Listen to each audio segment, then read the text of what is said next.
Hello friends, welcome back to my YouTube channel free class. આજે આપણે ધોરણ 8ની વિષય ગુજરાતીની સ્વાધ્યાયન પોથીનું સોલ્યુશન જોઈએ છીએ. એમાં યુનિટ 14 આપેલું છે બાબુ વીજળી. સૌથી પહેલાં તો યોગ્ય અર્થ ધરાવતો શબ્દ શોધીને તેની ફરતે જે છે એ રાઉન્ડ કરવાનું છે. ગોદડું તો કે રૂ ભરીને કરાતું મોટું પાથરણ કે ઓઢવ. ગોખવું એટલે કે રટણ. હેડો એટલે ચાલો. બોટલું એટલે કે એઠું કરવું. પહોંહે એટલે પાસે. ટાણે એટલે સમૂહ. શિખામણ એટલે બોધ. કિમિયો એટલે યુક્તિ. અને ચારનું એટલે ક્યારનું. ત્યાર પછી કોણ બોલે છે તે જણાવવાનું છે. પેલું વાક્ય મિર્જાફર નામને એટલે કે માત્ર કહેવાનો નવાબ હતો. તે વાક્ય લેખક બોલે છે. ઉતારી બોનનું ભલું થાય તે બાબુ બોલે છે. ત્યાર પછીનું વાક્ય બાબુ બોલે છે. ચોથું વાક્ય છે હેંડો પ્રસાદ ખાવા જઈએ, એ પણ બાબુ બોલે છે. અને પાંચમું વાક્ય છે બાબુ પરણશે, ઘરે વહુ આવશે ત્યારે વીજળી બનીને નાચશે, તે લેખક બોલે છે. ચોક વાતો કરવા રોકાણો હતું, તે વાક્ય બાબુ બોલે છે. ભણસી નહીં ને લખણહારા નહીં હોય તો કન્યા કોણ દેસી, તે બાબુની મા બોલે છે. તમારી સ્થાનિક ભાષામાં વાક્યનો અર્થ લખો. હેડો પ્રસાદ ખાવા જઈએ તો કે ચાલો પ્રસાદ ખાવા જઈએ. પિતાજી અભ્યાસ કરવા બેઠો હતો તો કે બાપા ભણવા બેઠો હતો. ડોબું પાવા જ્યો સૌ એટલે કે ભેંસ પાવા ગયો છે. ગાડી કેમ હાંકવી એ શીખવાડે છે. ગાડી કેમ ચલાવાય તેનો યુક્તિ સમજાવે છે. ઇતના લેટ ક્યું આયા, આટલો મોડો કેમ આવ્યો. રૂઢિપ્રયોગ શોધો અને તેના જેવું અન્ય વાક્ય બનાવો. બાબુની આંખો પોળી થઈ ગઈ તો કે રૂઢિપ્રયોગ છે આંખો પોળી થઈ જવી. અને વાક્ય મોટો સાફ જોઈને મગનની આંખો પોળી થઈ ગઈ. ભાભીને બાબુ ખોટનો દીકરો હતો.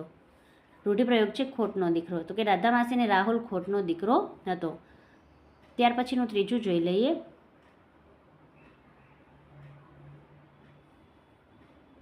હક કારો થયો કરતો બાબુ દોટ મૂકે.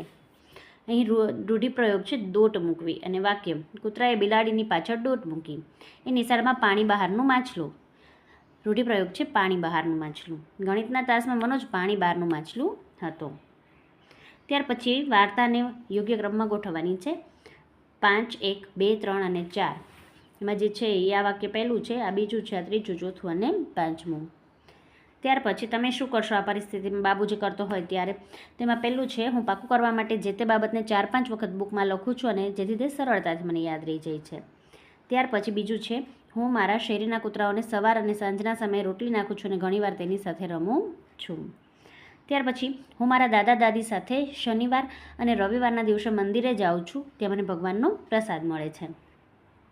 અધૂરી વાર્તા પૂર્ણ કરો. ગામમાં કોઈને કંઈ વસ્તુ લેવા જવું હોય તો બાબુને મોકલતા. બાબુ ખૂબ જ ઝડપથી દોડીને લઈ આવતો અને વસ્તુ લઈ આપતો. વડીલો તેને સલાહ આપતા કે આટલું બધું ઝડપથી ના દોડે, ક્યારેક અકસ્માત થશે.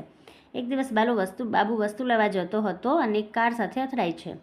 તેના પગમાં ફ્રેક્ચર થાય છે. ત્યારે બાબુને વડીલોની વાત યાદ આવી અને તેને પસ્તાવો થયો છે. પ્રશ્નોના જવાબ લખો. બાબુ બેઠા બેઠા ધૂણતો હોય એમ ડોલતા ડોલતા વાક્યનો મંત્ર જાપ કરે એવું શા માટે કરતો હશે. તો કે મીર જાફર નામનો નવાબ હતો. બાબુ વારંવાર આ વાક્યનો મંત્ર જાપ કરતો હતો. આ રીતે મંત્ર જાપ કરવાથી બાબુને તે વાક્ય બરાબર યાદ રહી જતું.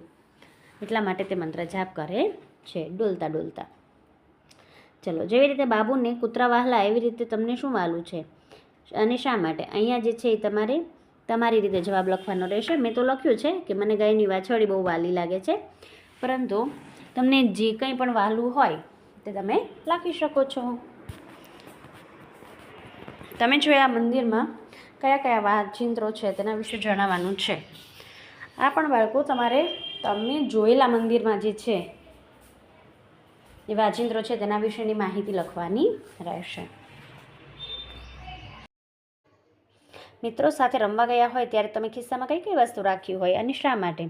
અહીંયા પણ તમારે જે છે એ તમારે જવાબ જાતે લખવાનો રહેશે કે જ્યારે તમે મિત્રો સાથે રમવા જાઓ છો ત્યારે તમે શું વસ્તુ લઈને જાઓ છો.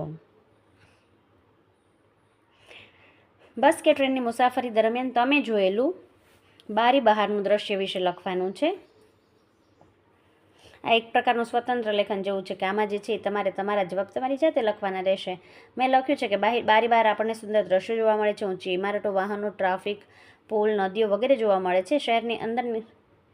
શહેરની બહાર નીકળતા કુદરતી નજારો, વૃક્ષો, ખુલ્લા ખેતરો તેમાં લહેરાતો પાક અને આજુબાજુમાં ચરતા પશુઓ વગેરે બારી બહાર જોવા મળે છે.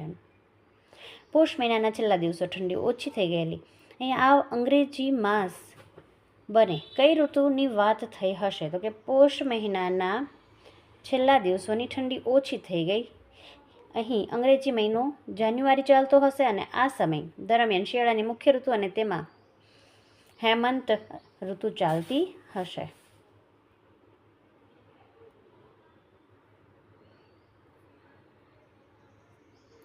બાબુ વીજળી આ એકમમાં આપેલ 5 ગુજરાતી શબ્દો, 5 હિન્દી શબ્દો અને 5 લોન વર્ડ્સ લખવાના છે. મહિનો લગભગ અંધારું, વળાંક અને ડોલતો એ ગુજરાતી શબ્દો છે. ઇતના, લેટ, આયા, પટ્ટા, જાનતા આ બધા હિન્દી શબ્દો છે. ફાઇનલ, હાઈસ્કૂલ, સ્ટેજ, કાર્ડ અને મોટર આ બધા અંગ્રેજી શબ્દો છે.